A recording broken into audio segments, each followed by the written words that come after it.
All right, in this video I'm going to show you how bees attack me. No, I'm going to show you in addition to our wireless router through Nomad Internet, I'm going to show you how we picked up extra speeds, upload and download speeds, and I only did it for just under $100. So it's a very good bargain deal for you, where you don't have to go and get one of those WeBoost and spend $500–600 on. You can do it yourself for under $100. Let me show you how.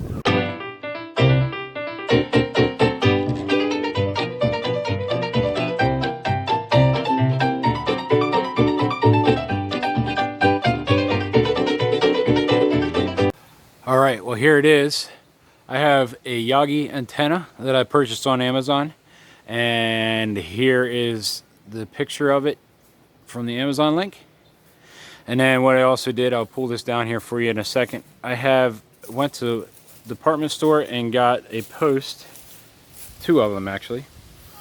They are actually the upper post for a chain link fence, and I'll show you why I use them in a second. And I have it attached to my ladder in 2 sections so that it's easy to put up and put down. And I actually used Velcro and have it Velcroed there, and it's been staying very well. The reason I use this Velcro is because I can put it up and take it down fairly easy, and I don't have to use any kind of tools. So first thing I do is take this one off here, this Velcro, and there's another one here, like so, and it holds up to the wind. It's been pretty windy today, so it's been giving me a good experience so far. All I do is lift this section up and I bring it down,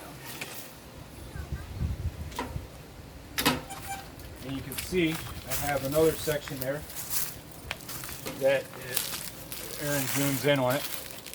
This is part of the second bar. Right here is a section that it's actually tucked in, pinched inward, so that I can slide one post over top of it. And that's how these bars come for the chain link fence when you purchase them. So you can just slide them together. So I just take that 10-foot piece and slide it down over this section, and then the lower part is a 4-foot section. So I'm able to get 14 foot up in the air off of the bumper, and that piece stays on there permanently for me. Now as I bring this down, you can see this is the YAGI antenna. It is directional. This has to be pointed directly at the cell phone tower for your particular server. So this particular part comes with is the antenna, the mounting bracket, the U-hooks, and then it has a wire that comes out with a Type N female connector. So that's one part. It's like $36 on Amazon. The next thing you're going to need is your wire to go from here, your female N connector, to the inside of your rig. So what I did there was, on Amazon, I got a section of the wire that it has the N male connector, and on the other end an SMA connector, and I'll show you that part next. But the way I set this up so that I can easily put it up and down within a few minutes, and I'm able to do it by myself. Minus the tree. Yeah.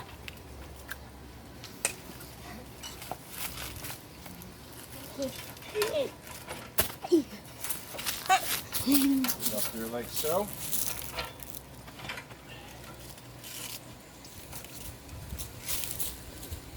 I remember before he got the extenders, it was very short.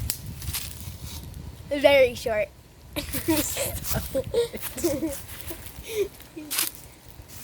Do you like having it? Yeah. So I can watch my phone at night. Like, What?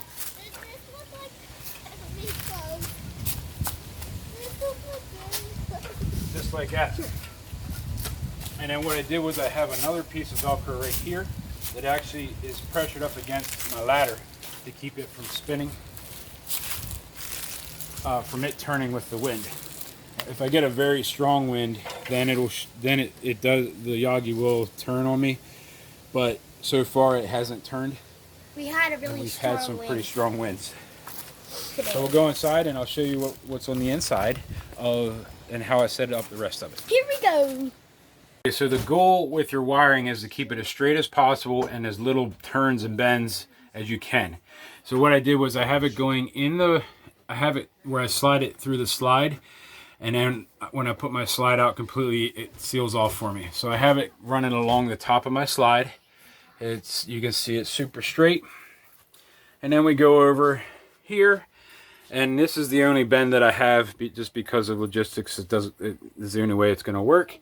It comes down here, and you can see I have an SMA female on the other end.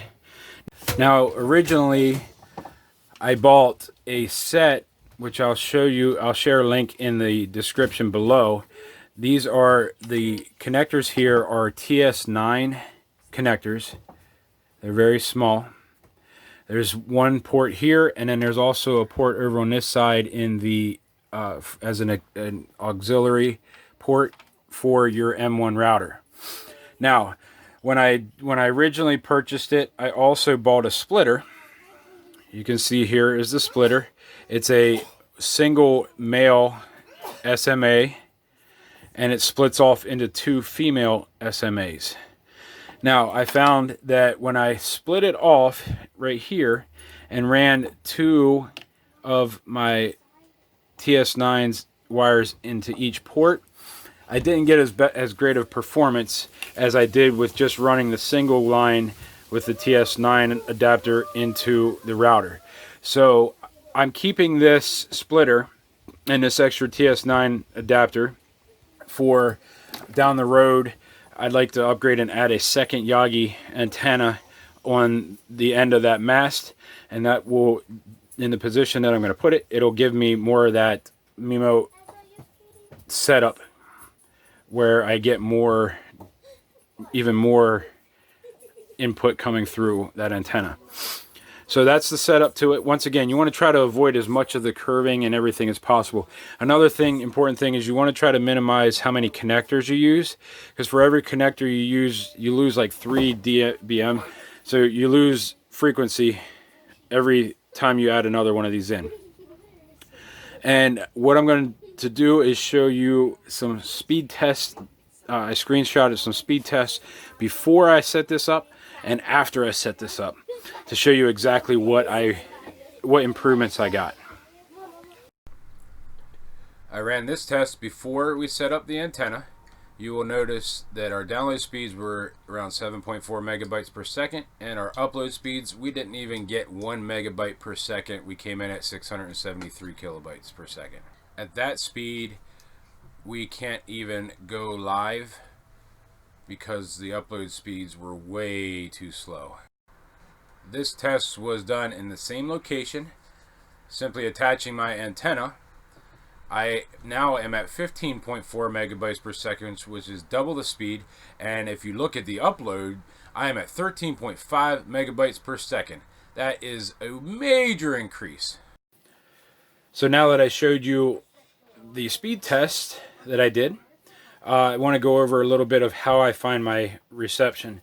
I use an app called Cell Mapper, and that Cell Mapper app shows you a map of all the surrounding cell phone towers in the area, and then you can I stand beside my antenna, and I hold my map in its direction of where I'm standing, and then I just simply point that antenna in the direction that is where my cell phone towers are.